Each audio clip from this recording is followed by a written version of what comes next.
Hello les petits readers, j'espère que vous allez bien. Oui, j'ai un petit peu changé de décor, ça m'arrive d'avoir des idées parfois. Aujourd'hui, je voulais revenir vers vous pour vous présenter mes lectures parce que ça fait un petit moment que je vous ai plus parlé de ce que je lisais. En réalité, la dernière fois que je l'ai fait, c'est pour vous présenter mes lectures du mois de décembre, donc ça commence à remonter. D'ailleurs, je vous remets le lien ici au-dessus si vous voulez. Puis en janvier, j'ai pas lu énormément non plus, donc je pensais faire un bilan en janvier et février. Et il se trouve qu'en février, mes lectures ont été très brouillons aussi. Donc ce que j'ai décidé de faire, c'est de reprendre tout simplement au mois de mars. Et puis si vous voulez voir ce que j'ai lu en janvier et en février, vous pouvez aller voir sur le blog du Cercle des libraires disparus, parce que de toute façon, j'ai tout chroniqué là-bas. Bon, on y va pour ce mois de mars alors ou quoi ?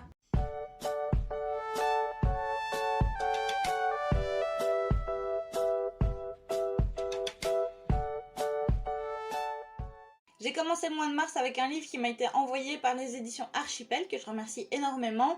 C'est en fait le deuxième livre autobiographique de Patrick Chenet qui s'appelle « La vie est belle, je me tue à vous le dire ». Personnellement, j'ai vu pour la première fois Patrick Chenet dans la série Kaamelott, qui est une grande série à mes yeux. Si tu la connais pas, faut absolument que tu ailles voir ça. Et puis je vous avoue que je le connaissais pas plus que ça, donc quand j'ai vu qu'il allait sortir un deuxième livre dans le catalogue des éditions Archipel, je me suis tout de suite dit « Mais dis donc, ce serait-il pas l'occasion de le découvrir un peu plus ?» Et c'est en fouillant un peu que je me suis rendu compte que d'une part, il avait une vie incroyablement intéressante, et que d'autre part, il avait déjà fait un premier livre qui s'appelle « Il est où Ferdinand ?», qui raconte comment il gère la perte de son enfant, donc Ferdinand, qui est mort dans un accident de voiture à seulement 20 ans. Dans La vie est belle, je me tue à vous le dire, il prend des petits morceaux de sa vie et il nous les expose un petit peu comme un journal de bord finalement, où il mêle des souvenirs qui jaillissent comme ça pendant qu'il écrit et le moment présent pendant qu'il écrit justement. Et je dois vous avouer que cette manière de faire m'a un petit peu perturbée. En fait, les chapitres sont vraiment très courts, il y en a certains qui font à peine un paragraphe, et j'avais cette mauvaise impression que c'était quelque chose qu'il avait écrit, mais sous le coup de l'inspiration, donc c'était un peu brouillon. Il sortait un petit cahier de sa poche et puis il écrivait ce qui lui passait par la tête, et c'est ça qui fait le livre quoi. Et puis non seulement il y a des chapitres très courts, mais en plus ils sont pas dans un ordre chronologique. C'est-à-dire que, donc comme je vous l'ai dit, il vire entre souvenir et présent, et c'est tout le temps passage de l'un et l'autre, ce qui fait qu'on n'a pas une intrigue vraiment bien construite. Et moi ça m'a pas vraiment permis de m'immiscer un petit peu dans sa vie et dans son histoire, enfin j'étais pas prise dedans. Donc c'était très bien écrit, il y a beaucoup de belles phrases qu'on peut ressortir limite comme des citations, tellement elles résonnent fort quand on les lit. En plus il y a des informations super intéressantes sur son parcours, sur sa carrière, sur sa vie personnelle même. Donc pour les fans de son travail c'est vraiment quelque chose de super intéressant, mais c'est juste pas quelque chose qu'il faut lire pour se plonger dans une histoire et être vraiment captivé par quelque chose.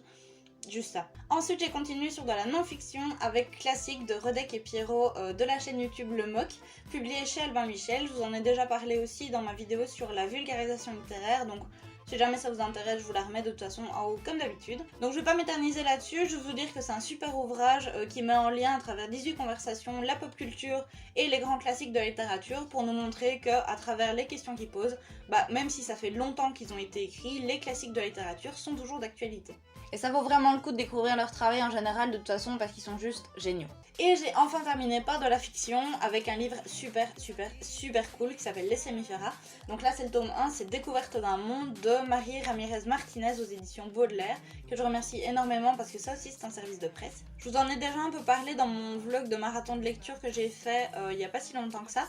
En fait c'est l'histoire d'Eric qui a 16 ans, qui va partir en Italie avec sa mère et sa grand-mère, et qui va se rendre compte après un événement somme toute assez mortel, qu'il est un sémiféra, donc une créature assez particulière qui a des pouvoirs, enfin qui a des caractéristiques on va dire qui s'inspirent des animaux. Dans cette grande famille de sémiféras, on a 5 espèces bien distinctes qui ont presque toutes des équivalents dans le vocabulaire humain. Donc on a les Alatus qu'on appelle des anges, les Scomatus qu'on appelle des sirènes, les Ungulatus qu'on appelle nous des centaures, les Lycanthropes ça c'est du loup-garou, et puis alors les Pernix, c'est la seule espèce qui n'a pas d'équivalent dans la culture humaine, mais c'est l'espèce qui se rapprocherait de félins. Notre Eric lui c'est un Alatus, donc il a de grandes ailes brunes dans le dos, et il a un don assez particulier pour les rêves prémonitoires et les visions en tout genre. Ensuite donc son parcours pour essayer de maîtriser ses capacités dans sa nouvelle école, donc Noctuae, qui regroupe les 5 familles de sémiféras, et où il va faire la rencontre de magnifiques personnes qu'on va apprendre à connaître aussi au fur et à mesure.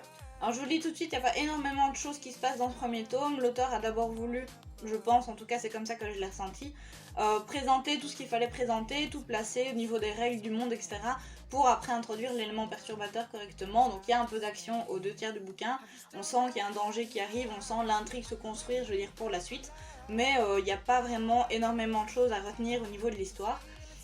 C'est plus voilà, une présentation, une balade sur Noctuae, etc. Donc c'est lent, mais c'est pas long. Donc ça c'est vraiment cool. Et un autre point positif, je pense que je vous l'avais expliqué dans le vlog, c'est que j'ai vraiment eu l'impression d'être une gamine de 10-12 ans qui va à Poudlard pour la première fois, qui rencontre Percy Jackson, qui va sauver le grimoire d'Arcandias. Enfin, bon, c'était vraiment quelque chose de très très bien construit, qui a réveillé en moi quelque chose de... limite quelque chose de classique, enfin qui gagne vraiment à être connu, donc qu'un mot à dire, foncez. Vous avez vu dans mon coude. Et voilà pour ma lecture du mois de mars, il n'y en a pas énormément, je vous avoue, j'ai pas pris le temps de lire, en tout cas comme d'habitude, mais je pense que mon corps voulait juste un bon gros coup de repos sur tous les fronts, mais j'ai quand même lu, c'est le principal. Là pour les semaines à venir, j'ai quelques petits trucs qui s'en viennent, je suis vraiment impatiente de vous les montrer parce que j'ai des idées qui fusent mais partout, et puis qui dit plus de temps, dit plus de vidéos, donc il se pourrait que vous ayez des petites vidéos bonus comme ça qui arrivent, un petit peu comme le bêtisé de mercredi passé d'ailleurs. Et puis si t'as pas vu le bêtisé, c'est juste ici au-dessus. Dites-moi du coup si vous avez envie de voir des choses en particulier, des tags, des routines lecture, comment je fais mes chroniques, ça peut être sympa aussi ça. Ça je pense que je vais vous le faire d'ailleurs parce que vous avez été nombreux à me demander ça sur Instagram. Et puis comme vous le faites si bien chaque semaine, un petit pouce en l'air pour que je vois si vous aimez toujours bien les points lecture ou pas, hein, on sait pas que vous ayez changé d'avis. Et puis pour ceux qui ne sont pas encore abonnés, bah abonnez-vous pour voir les surprises qui s'en viennent. Et puis d'ici là je vous souhaite de magnifiques lectures et puis je vous fais plein de bisous. Avec le coude, on a dit avec le coude.